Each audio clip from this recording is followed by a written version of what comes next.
مساك الله بالخير يا أخ المنصور. نورت المملكة، نورت.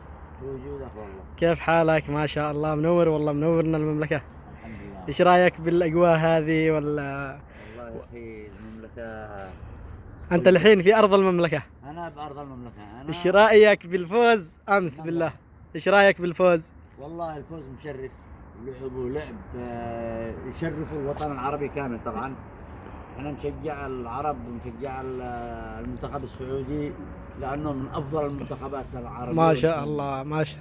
والحمد لله أنهم حققوا نتيجة حلوة وجابوا 2-1 وعلى الأرجنتين، وزعلوا الميسي. أهم شيء أنهم زعلوا ميسي، ندي الصراحة.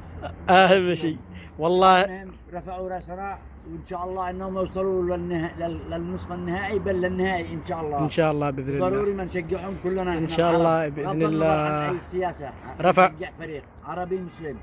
رفع. بغض النظر حرب ما حرب، هذه السياسة تلغوها.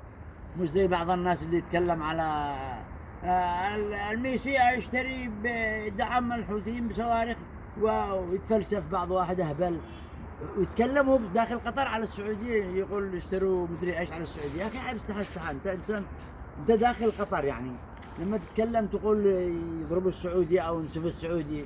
يا اخي انت ما انتش عربي ولا انت مسلم، انت حيوان اصلا. اللي يتكلم على السعودية او على الشعب السعودي حيوان، ابن حيوان. يا احترامي.